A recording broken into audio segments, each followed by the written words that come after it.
নমস্কার, সবসময় টিভির এই লাইভ স্ট্রিমিং এ আর পাবো, চেষ্টা করব। তুমি এই যে নিটে এত ভালো ফল করেছো, তুমি কতক্ষণ পড়তে আর কোথাও কোনো স্পেশাল কোচিং নিয়েছো কিনা? পড়তাম বলতে ওই 7-8 ঘন্টা হয়ে যেত। আর কোচিং বলতে অনলাইনে ফিজিক্স ওয়ালাতে পড়তাম। আর মানে এক্সাম দিতাম, অফলাইন টেস্ট এলএন এর ওইখানে। বাবা আর মাকে তো ক্রেডিট দিচ্ছ, তারা কিভাবে সাহায্য করেছেন একটু দর্শকদের বলো। ক্রেডিট বলতে যখন অফলাইন টেস্টে যখন মার্কস কম আসতো তখন পাওয়া বলতে এটা তো একটা প্র্যাকটিস টেস্ট হচ্ছে, যা মার্কস আসবে আসল আসবে সব ফাইনাল এক্সামে। তো ওখান থেকেই একটু মোটিভেশন আসতো। তোমার সাথে আজকে দেখছি অনেকে রয়েছেন, তোমার মা আছেন, বাবা আছেন, আর কে কে আছেন একটু সবার সাথে পরিচয় করিয়ে দাও তুমি। এটা আমার বাবা, এটা আমার আঙ্কেল, আর এটা আমার ভাই, এটা আন্টি, আর এটা মা। আচ্ছা, আপনার সাথে একটু কথা বলি। আপনার নামটা একটু দর্শকদের আমার জানান। মিজানুল ইসলাম, আচ্ছা, আপনি কি করেন? School teacher. ছেলেকে কিভাবে সাহায্য করলেন? ছেলে তো এত ভালো রেজাল্ট করেছে। বাবা হিসেবে যতটা গাইড করার ততটাই করেছি, 100% দেওয়ার চেষ্টা করেছি। অনেক হ্যাঁ বলুন। অফলাইন টিচার খুঁজে আনা, মানে যেখানে যেরকম সুবিধা আছে তখন সেটা পুট করেছি আর কি। একদমই। অনেক বাবা মা আছেন যারা কিন্তু বাচ্চাদের ওপরে মাঝে মাঝে একটু প্রেশার ক্রিয়েট করে ফেলেন যে পড়াশোনা খুব করতেই হবে, বাধা ধরা, 3-4 ঘন্টা বই নিয়ে বসে পড়ে থাকতে হবে। তো আপনি কি সেরকম প্রেশার ক্রিয়েট না, করতেন? আমি রিল্যাক্সের সঙ্গে পড়তে বলেছি। রাতে সারা রাতে পড়তে বলেনি, 11টার পরে শেষ। তারপরে তোর মানে ওকে সময় দিচ্ছি, তুই রিল্যাক্সের সাথে পড়, তোর যেটা ভালো লাগে, যে সাবজেক্ট ভালো লাগে তখন সেটা পড়বি। আর এমনি খেলাধুলার কোনো ব্যাপার নেই, সব খেলায় মোটামুটি ও জানে। গান বাজনা একটু আগ্রহী আছে, গানে খুব ইন্টারেস্ট, গান নিজেও একটু গাইতে পারে, এই আর কি। মানে সব দিকে আমি চেষ্টা করেছি একটু। অনেক ধন্যবাদ। এবার তোমার মার সাথে একটু কথা বলে নেওয়া যাক। নমস্কার, আপনার নামটা একটু দর্শকদের বলুন। আমার নাম রোজি পারভিন, কি করেন আপনি? House wife. ছেলের এত ভালো রেজাল্ট, কিভাবে সাহায্য করলেন, কিভাবে মোটিভেট করতেন ছেলেকে? মোটিভেট মানে ওর ছোটবেলা থেকেই আমার ইচ্ছা ছিল যে ও যেন মানে ডাক্তার হবে। তারপরে পড়াশোনায় মানে ছোটবেলা থেকেই বেশ ভালো পড়াশোনাতে। আপনার রুট সম্ভবত কাতলামারি, রানীনগর, সেই সম্পর্কে একটু বলুন। ওখানে যারা রয়েছেন, যে আত্মীয় স্বজনরা রয়েছেন আপনাদের, তারা কতটা খুশি হয়েছে ছেলের এই রেজাল্ট? সবাই ভীষণ খুশি, ভীষণ খুশি। বলছেন তারা? আমার বাবা মা ভীষণ খুশি। ওর দাদুর স্বপ্ন ছিল ওর বাবা ডাক্তার হবে, কিন্তু সেটা হতে পারেনি। সেই সর্ষে মানে ছেলে হয়েছে এখন। আর আমার বাবার বন্ধু ছিলেন ওর দাদু, মানে আমার শ্বশুরমশাই। তো আমার বাবা তো আপ্লুত যে আমার বাবা বলছেন যে তোমার শ্বশুরমশাই যেটা চেয়েছিলেন সেটা হলো আজকে, উনি থাকলে খুব খুশি হতেন, এটাই চাইছেন। অনেক ধন্যবাদ। আমরা এবার একটু মিষ্টি মুখ করানোর ছবি দেখব, কারণ এত ভালো রেজাল্ট করেছে সোহম। সোহমের পুরো নাম হচ্ছে সোহম ইসলাম। সোহমের নিটে অল ইন্ডিয়া র্যাঙ্ক হলো 4265। আপনারা সবসময় টিভির এই লাইভ স্ট্রিমিং এ দেখছেন সেই ছবি। সোহমকে কিন্তু ওর মা একটু মিষ্টি মুখ করিয়ে দিচ্ছে। এখন তো সোহম কয়েকদিন এইটা চলবেই, তোমাকে প্রচুর মিষ্টি খেতে হবে, কারণ এটাই তো খুশির প্রকাশ।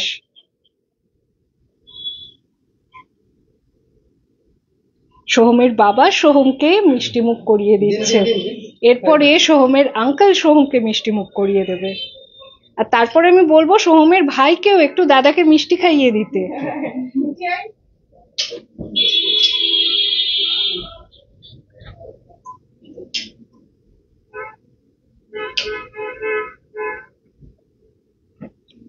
তাহলে আন্টি বা কেন বাদ থাকে, আন্টিও একটু মিষ্টি খাইয়ে দেখ। এই যে সোহমের ভাই, তুমি একটু এসো, তোমার কথাও একটু শুনি। এসো, কি নাম তোমার? মেসিয়ানুর রহমান। বাহ, খুব ভালো নাম। এই যে দাদার এত ভালো রেজাল্ট হয়েছে, কেমন লাগছে? ভালো।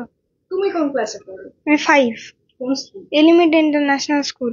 আচ্ছা, তার মানে দাদার স্কুলেই তুমিও পড়ো, দাদা সিনিয়র, তাই তো? বেশ, চলো তুমি বসো, এবার একটু দাদার সাথেই কথা বলে নেওয়া যাক। তুমি তো এলএমইটিতে পড়তে বলছো, স্কুলের টিচাররা বা যারা ছিলেন তারা কিরকম হেল্প করেছেন? টিচাররা হেল্প বলতে যাতে বাড়িতে পড়তে পারি ওর জন্য, মানে স্কুলে যে যাওয়া, সব মানে বেশিরভাগ স্কুলে যে একবারে বাধা ধরে আছে যে যেতেই হবে। আমাদের স্কুলে অতটা ছিল না, একটু ফ্রি ছিল। তারপরে প্র্যাকটিক্যাল এক্সাম অনেক হেল্প করেছে, অনেক ওদের তরফ থেকে যতটা পারে ততটাই করেছে, প্রিন্সিপাল ম্যামও করেছে, সবাই। পড়াশোনাতে তো তুমি ব্রিলিয়েন্ট, এটা আমরা বুঝতেই পারলাম, তোমার রেজাল্ট সেটা প্রকাশ করলো। পড়াশোনা ছাড়া আর কি কি করতে ভালো লাগে তোমার? পড়াশোনা ছাড়া ক্রিকেট খেলতে এমনি ভালো লাগে, আর এই যখন প্র্যাকটিস করতাম তখন এই গান শুনতাম, এসব। আর গল্পের বই পড়া বা সিনেমা দেখা এগুলো করতে? গল্প বা সময় দেখা, পেতে? সিনেমাতে অত ইন্টারেস্ট ছিল না। না। আর এই তারক মেহতা এসবই দেখতাম। তারক মেহতা হ্যাঁ, খুব ওইসব। famous একটা show। ওইসব। দেখা চাই। আচ্ছা, তুমি তো গান করবে বলছিলে, তো কিছু কি শোনাতে চাও? গান বল না। একটুখানি হয়ে যা। আমরা কেউ নেই জানতে বাবা। ছোট করে অরিজিৎ একটা হতো। দেখতে পাচ্ছেন ওর ফেভারিট অরিজিৎ সিং। আচ্ছা, আমরা জানতে পারলাম অরিজিৎ সিং এর সাথে কিছুদিন আগে এড শিরানও দেখা করতে এসেছিলেন, সেটাও নিশ্চয়ই জানো। তো কিছু কি শোনাবে নাকি একটুখানি, 2 লাইন? পড়ার চাপে সব ভুলে গেছি। পড়ার চাপে ভুলে গেছো? আচ্ছা, সে হতেই পারে। আমরা একটা প্রশ্ন না করলেই নয়, সোশ্যাল মিডিয়ায় আছো তুমি? সোশ্যাল মিডিয়া বলতে না, হোয়াটসঅ্যাপ আছে। হোয়াটসঅ্যাপ আছে, ফেসবুক নেই। ফেসবুক থাকলে হয়তো জানতে পারতে, বা অনেকের হোয়াটসঅ্যাপেও স্টেটাস দেখবে। একটা মিম খুব শেয়ার হয়েছিল মাঝে, বা মাঝে মাঝে ওটা শেয়ার হতেই থাকে। ওই যে আমরা ছোটবেলায় যেটা শুনতাম, যে যারা খুব ভালো রেজাল্ট করে তারা বলে, মানে একদম আমরা ছোটবেলায় এটা দেখতে পেতাম টিভিতে, যারা মাধ্যমিক উচ্চ মাধ্যমিকে খুব ভালো রেজাল্ট করতো তারা বলতো যে আমরা বড় হয়ে ডাক্তার হতে চাই এবং গ্রামে গিয়ে চিকিৎসা করতে চাই, কিন্তু তাদের এখন আর খোঁজ পাওয়া যায় না। তো তোমার রুটস যেহেতু গ্রামেই বলতে হবে, রানীনগরে, তুমি কি চাও? তুমি ডাক্তারি করতে গিয়ে সাধারণ মানুষের কথা কতটা ভাববে? সাধারণ মানুষের কথা এখন তো যা ভাবছি, হ্যাঁ ভাববো তখন। সেটা যদিও হ্যাঁ, দেরি আছে, হ্যাঁ। তাও তোমার কি এরকম কোনো ইচ্ছা আছে যে হ্যাঁ, গরিব ইচ্ছা আছে, মানুষদের হ্যাঁ, জন্য বা একদম যারা প্রত্যন্ত হ্যাঁ, গরিব অবশ্যই, থাকে অবশ্যই। তাদের জন্য কিছু করার? অবশ্যই যতটা পারবো। একদম। এবার কারণ ডাক্তারিটাও কিন্তু অনেক পড়াশোনার মধ্যে হ্যাঁ। দিয়ে যেতে হয়, এবং একবার ডাক্তার হয়ে গেলে তার মানে এই নয় পড়াশোনা শেষ, তোমার নিজেরও অনেক পড়াশোনা হ্যাঁ। থাকবে। তো তারপরেও চেষ্টা করবে? অবশ্যই চেষ্টা করবো, হ্যাঁ। সেটাই। আর একটা শেষ প্রশ্ন, তুমি ডাক্তারির কোন বিভাগটা পছন্দ করো, কোন দিকে যেতে চাও? পছন্দ বলতে কার্ডিওলজিস্টের ইচ্ছা আছে, কিন্তু এবার পরীক্ষা দিয়ে দেখি, নিট পিজির পরীক্ষাতে যা হবে ওই র্যাঙ্ক অনুযায়ী পাবো আমি ব্রাঞ্চটা। সেটাই। চেষ্টা চালিয়ে যাও, অবশ্যই হবে যেটা তোমার স্বপ্ন। তোমার ভবিষ্যতের জন্য তোমাকে আবারও অনেক শুভেচ্ছা জানাই।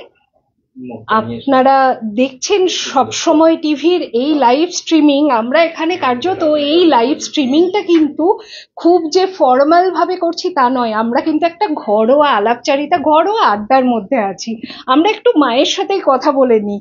এই তো ও 7-8 ঘন্টা পড়তো বলছে, এবং তারক মেহতা দেখতে ভালোবাসে। তারক মেহতা যারা দেখে তাদের একটা হ্যাবিট আমি মানে লক্ষ্য করেছি, তারা কিন্তু খাওয়ার সময় তারক খাওয়ার মেহতা সময়, দেখে। হ্যাঁ, আমার বাড়িতেও তাই, খাওয়ার সময় দেখতেই হবে, মাস্ট। খাওয়ার সময় দেখা চাই। সেটাই। হ্যাঁ, তো, প্রত্যেকটা দিন। সোহম কি খেতে ভালোবাসে সব থেকে বেশি? ও চিকেন খেতে বেশি ভালোবাসে। আর বিরিয়ানি বা এরকম কিছু? হ্যাঁ, বিরিয়ানি মানে সব খাই বাড়িতে, মানে সব ধরনের শাক সবজি, বিরিয়ানি, উচ্ছে, মানে যত যা আছে সব খাই, কোনো কিছু বাদ নেই। বাবা মা যেটা দেয় সেটাই খায়, মানে ওর পাপা যেটা বলবে সেটাই লাস্ট কথা, মানে ওর কাছে পাপার, হ্যাঁ খুব বাধ্য। একটা চিপস খেলেও সেটাও মানে পারমিশন নিবে, খাবো পারমিশনটা কিন্তু নিয়ে, আজকালকার দিনে হ্যাঁ দেখা পারমিশন যায় মানে না। চেয়ে ছাড়বে, মানে খেতেই হবে ওটা, পারমিশন নিয়ে। আর 7-8 ঘন্টা টানা পড়তো না, মানে যখন ওর মনে হতো তখন পড়তো, পড়তে পড়তে গিটার বাজাচ্ছে, পড়তে পড়তে ব্যাট নিয়ে ঘরেই খেলছে, তারক মেহতা দেখছে, এই রকম এইভাবেই চলছে। আমরা একটু সোহমের আন্টির সঙ্গে কথা বলে নিই। নমস্কার। নমস্কার। আপনার নাম আর প্রফেশন? নাম মৌসুমী হাজাই।